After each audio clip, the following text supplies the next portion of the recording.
નમસ્કાર મિત્રો, આજે તારીખ છે 9 એપ્રિલ 2019। આજના આ વિડીયોમાં આપણે જોઈશું આજના કરંટ અફેર્સના બનતા મોસ્ટ આઈએમપી ક્વેશ્ચન્સ અને સાથે સાથે આપણે જીકેની પણ ચર્ચા કરીશું। તો આપને એક રિક્વેસ્ટ છે કે વિડીયોને અંત સુધી જોજો અને વિડીયોના અંતમાં હું આપને એક પ્રશ્ન પૂછીશ કે જેનો જવાબ આપ કોમેન્ટ બોક્સમાં જણાવશો। તો આપણે જોઈએ હવે આજના કરંટ અફેર્સના બનતા મોસ્ટ આઈએમપી એમસીક્યુ। પ્રશ્ન નંબર 1, તાજેતરમાં ચર્ચામાં રહેલું કાંગલા ટાંગબી વોર મેમોરિયલ ક્યાં આવેલું છે? તો ઇમ્ફાલમાં આવેલું છે। ઓપ્શન સી એ સાચો જવાબ રહેશે, ઇમ્ફાલ। મણિપુર રાજ્યની રાજધાની છે ઇમ્ફાલ અને ત્યાં આવેલું છે કાંગલા ટાંગબી વોર મેમોરિયલ। એ નામ ખાસ આપ યાદ રાખી દેજો। કાંગલા ટાંગબી વોરની 75મી વર્ષગાંઠ મનાવવામાં આવી રહી છે। હવે આપણે જાણી લઈએ કે શું છે આ। તો બીજા વિશ્વ યુદ્ધ દરમિયાન 1944માં જાપાનીઓ દ્વારા આ કાંગલા ટાંગબી ડિપો પર હુમલો કરવામાં આવેલો, કેમ કે અહીં મોટી માત્રામાં હથિયાર રાખવામાં આવતા હતા અને જેમાં 221 કર્મચારીઓ સૈનિકો દ્વારા એક યુદ્ધ લડવામાં આવ્યું 6 અને 7 એપ્રિલ 1944ની રાતે અને તેમની યાદમાં વોર મેમોરિયલ આ બનાવવામાં આવ્યું છે, જેનું નામ રાખવામાં આવેલું છે કાંગલા ટાંગબી વોર મેમોરિયલ અને તાજેતરમાં જ તેની 75મી વર્ષગાંઠ મનાવવામાં આવી રહી છે। એટલા માટે ખાસ ચર્ચામાં રહેલું છે આ નામ આપ યાદ રાખી દેજો ખાસ કરીને। હવે આપણે જાણીએ કે આ ઇમ્ફાલમાં આવેલું છે અને ઇમ્ફાલ એ મણિપુર રાજ્યની રાજધાની છે। તો આપ મેપમાં દેખો મણિપુર રાજ્ય, તો આ છે મણિપુર રાજ્ય। મણિપુર રાજ્યની બોર્ડર એ ભારતના 3 રાજ્યો સાથે જોડાયેલી છે, મિઝોરમ, આસામ અને નાગાલેન્ડ। ત્યારબાદ આપણે જોઈએ તો મ્યાનમાર દેશ સાથે તેની બોર્ડર એ જોડાયેલી છે। હવે આપણે જાણી લઈએ કે મણિપુરનું કેપિટલ છે ઇમ્ફાલ। ત્યારબાદ મુખ્યમંત્રીનું નામ શું છે? તો એન બિરેન સિંહ એ મણિપુર રાજ્યના મુખ્યમંત્રી છે અને ગવર્નર કોણ છે? નજમા હેપતુલ્લા એ ગવર્નર છે। જ્યારે લોકસભાની 2 સીટ આવેલી છે, રાજ્યસભાની 1 અને વિધાનસભાની 60 સીટ આવેલી છે મણિપુર રાજ્યમાં।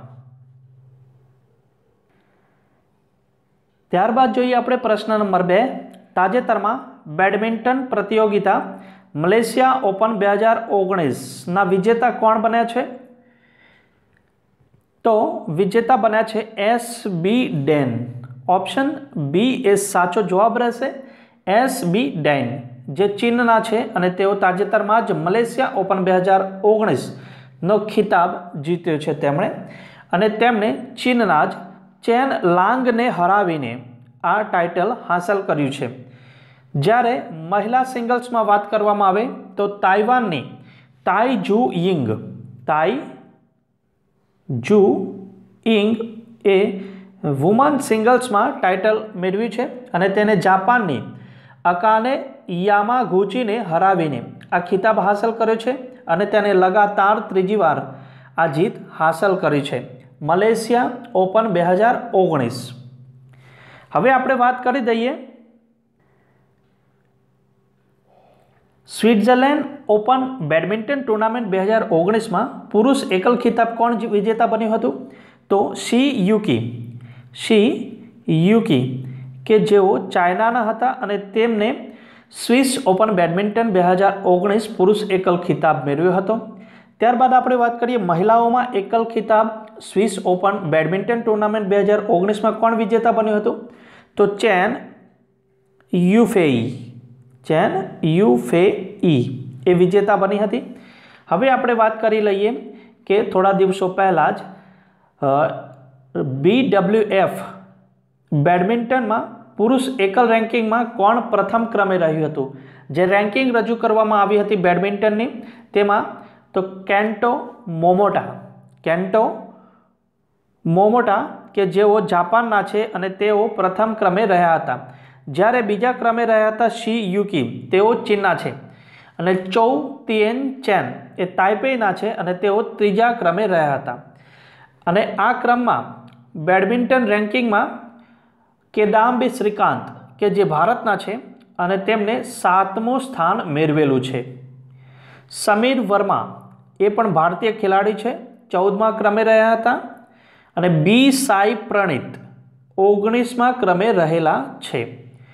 મહિલા રેન્કિંગની વાત કરવામાં આવે બેડમિન્ટનમાં તો તાઈ જુ ઇંગ તાઇપેઈની છે અને તે પ્રથમ ક્રમે રહી હતી. ચેન યુફેઈ ચીનની છે અને તે બીજા ક્રમે રહી હતી.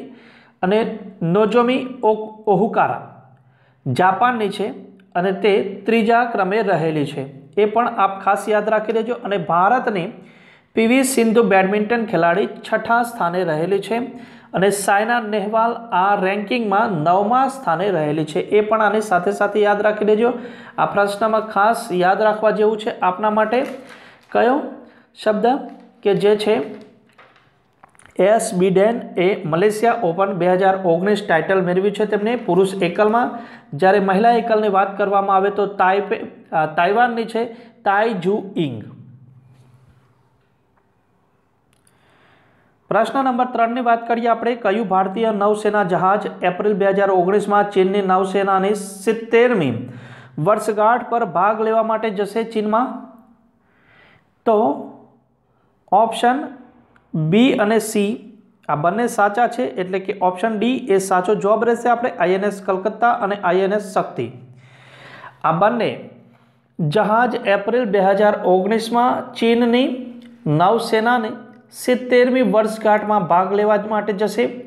અને આ જહાજ એ ચીનના બંદર છે જેનું નામ છે ચિંગદાઓ. 21 થી 28 એપ્રિલ વચ્ચે યોજાનાર સમારોહમાં ભાગ લેવા માટે જશે. ચીનના બંદર છે જેનું નામ છે ચિંગદાઓ ત્યાં પહોંચશે. અને વાત કરી દઉં કે 60થી પણ વધુ દેશો અહીં ભાગ લેવાના છે. જો આપણને ખબર હોય તો લીમા 2019માં પણ ભાગ લેવા માટે પહોંચ્યું હતું મલેશિયામાં ભારતીય INS જહાજ INS કદમત. તો હવે આપણે જોઈએ આગળનો પ્રશ્ન. તાજેતરમાં ભારતીય પુરુષ હોકી ટીમના કોચ કોણ બન્યા છે? તો સાચો જવાબ આવશે ગ્રાહમ રીડ. ઓપ્શન એ એ સાચો જવાબ રહેશે. આપ ઇમેજમાં જોઈ શકો છો, આ છે ગ્રાહમ રીડ અને તેઓ ઓસ્ટ્રેલિયા દેશના છે. અને હવે ભારતીય પુરુષ હોકી ટીમના તેઓ મુખ્ય કોચ બની ગયા છે. અને તેમના પહેલાં હરેન્દ્રસિંહ જે મુખ્ય કોચ હતા ભારતીય પુરુષ હોકી ટીમના, અને તેઓએ રાજીનામું આપ્યું હતું. અને હવે નવા કોચ તરીકે ગ્રાહમ રીડ એ જવાબદારી સંભાળી લીધી છે. હવે વાત કરવામાં આવે થોડા દિવસ પહેલાં જ સરદાર સિંહ કે જેઓ પૂર્વ કપ્તાન રહેલા છે ભારતીય હોકી ટીમના, અને તેમને ઓલિમ્પિક કાઉન્સિલ ઓફ એશિયાની સ્થાયી સમિતિના સભ્ય બનાવવામાં આવ્યા છે. એ પણ આપ ખાસ યાદ રાખી દેજો. અને વાત કરવામાં આવે સુલતાન અજલન શાહ કપ 2019ની તો કોણ વિજેતા રહ્યું હતું? તો સાઉથ કોરિયાની ટીમ વિજેતા રહી હતી. ત્યારબાદ આપણે વાત કરી રહીએ કે હોકી વિશ્વ કપ 2018ને યાદ કરી લઈએ. એ ક્યાં આયોજન કરવામાં આવ્યું હતું? તો ઓડિશા ખાતે આયોજન કરવામાં આવ્યું હતું ભુવનેશ્વરમાં, કે જ્યાં કલિંગા સ્ટેડિયમ આવેલું હતું ત્યાં આયોજન કરવામાં આવ્યું હતું હોકી વિશ્વ કપ 2018નું નવેમ્બર અને ડિસેમ્બર મહિનામાં, કે જેમાં 16 ટીમોએ ભાગ લીધો હતો. અને ફાઇનલમાં વિજેતા કઈ ટીમ બની હતી? બેલ્જિયમની ટીમ વિજેતા બની હતી અને બેલ્જિયમે નેધરલેન્ડને હરાવ્યું હતું. હવે આગળનો પ્રશ્ન આપણે જોઈએ કે તાજેતરમાં સંયુક્ત સૈન્ય અભ્યાસ આફ્રિકન લાયન 2019 મોરક્કો અને કયા દેશ વચ્ચે શરૂ થયો છે? તો મોરક્કો અને અમેરિકા વચ્ચે, એટલે કે ઓપ્શન ડી એ સાચો જવાબ રહેશે. અને ક્યાં શરૂ થયો છે? તો મોરક્કોમાં આ સંયુક્ત સૈન્ય અભ્યાસ એ શરૂ થયો છે. હવે આની સાથે સાથે આપણે વાત કરી દઈએ તાજેતરમાં ચર્ચામાં રહેલા ભારતીય સૈન્ય અભ્યાસ. તો ભારત અને શ્રીલંકા વચ્ચે તાજેતરમાં મૈત્રી શક્તિ સૈન્ય અભ્યાસ થયો હતો. ત્યારબાદ 1 જુલાઈ 2019થી વેસ્ટર્ન શિલ્ડ અભ્યાસ શરૂ થશે શ્રીલંકામાં, જેમાં 5000થી પણ વધુ સૈનિકો ભાગ લેશે। અને વાત કરી દઈએ બાંગ્લાદેશ અને ભારત વચ્ચે તાજેતરમાં 2 સૈન્ય અભ્યાસ યોજાઈ ગયેલા છે। મૈનામતી યુદ્ધ અભ્યાસ એ ભારત અને બાંગ્લાદેશ વચ્ચે યોજાયો હતો ત્રિપુરા રાજ્યની બોર્ડર પર। હવે જાણી લઈએ સંપ્રતિ યુદ્ધ અભ્યાસ એ ભારત અને બાંગ્લાદેશ વચ્ચે યોજાયો હતો, એ બાંગ્લાદેશમાં આવેલા તંગેલ ખાતે યોજાયો હતો, એ પણ આપ યાદ રાખી દેજો।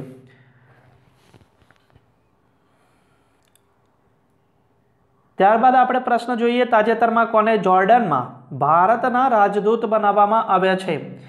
જોર્ડન દેશમાં તો અનવર હલીમને, એટલે કે ઓપ્શન એ સાચો જવાબ રહેશે। અનવર હલીમને તાજેતરમાં જ જોર્ડનમાં ભારતના રાજદૂત તરીકે નિમણૂક કરવામાં આવેલી છે।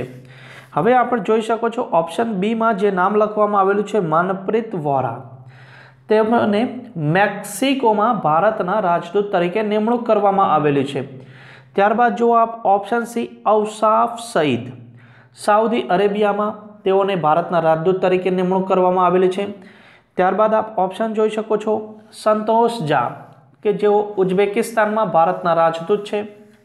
અને સાંસ્કૃતિક રાજદૂત કોણ છે ઉઝબેકિસ્તાનમાં? રીતુ બેરી। અને ગઈકાલે આપણે પ્રશ્નની ચર્ચા કરી હતી કે કેમરૂન ગણરાજ્યમાં ઉચ્ચાયુક્ત કોણ બન્યા છે ભારતના? રાકેશ મલ્હોત્રા, એ પણ આપ ખાસ યાદ રાખી દેજો આ સાથે સાથે। ત્યારબાદ આગળનો પ્રશ્ન આપણે જોઈએ કે નીચેનામાંથી કોને એશિયાઈ ફૂટબોલ કન્ફેડરેશનના અધ્યક્ષ બનાવવામાં આવ્યા છે? તો તેઓનું નામ શું છે? Sheikh Salman bin Abraham. Option C એ સાચો જવાબ રહેશે, શેખ સલમાન બિન અબ્રાહિમ। પહેલા પણ તે જ હતા અને હવે ફરીથી તેમને જ અધ્યક્ષ તરીકે નિમણૂક કરવામાં આવી છે। તેઓનું ખાસ આપ નામ યાદ રાખી દેજો, શેખ સલમાન બિન અબ્રાહિમ। આપ ઇમેજમાં જોઈ શકો છો Salman bin Ibrahim Al Khalifa, president of the Asian football confederation ના પ્રેસિડેન્ટ તરીકે નિમણૂક કરવામાં આવી છે તાજેતરમાં જ, પહેલા પણ તેઓ જ હતા। આપ ઓપ્શન એમાં જે નામ આપવામાં આવેલું છે પ્રફુલ્લ પટેલ, આપ જોઈ શકો છો ગઈકાલે આપણે આ પ્રશ્નની ચર્ચા કરી હતી કે પ્રફુલ્લ પટેલને ફીફા સમિતિના સભ્ય બનાવવામાં આવે છે અને આ રીતે પસંદગી પામનાર તેઓ પ્રથમ ભારતીય બન્યા છે।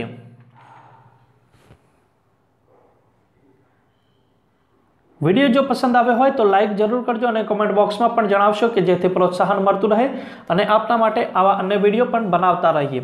તો હવે આપણે જાણીએ લાસ્ટ વિડીયોનો પ્રશ્ન, તાજેતરમાં ફીફા સમિટના સભ્ય કોણ બન્યું છે? તો સાચો જવાબ આવશે option A Prafull Patel. Option A સાચો જવાબ રહેશે। ત્યારબાદ પ્રશ્ન 2માં જોડકા સ્વરૂપે પ્રશ્ન 2 પૂછવામાં આવેલો હતો, તો તે તમામના સાચા જવાબ અહીંયા આગળ આપ સ્ક્રીન પર જોઈ શકો છો।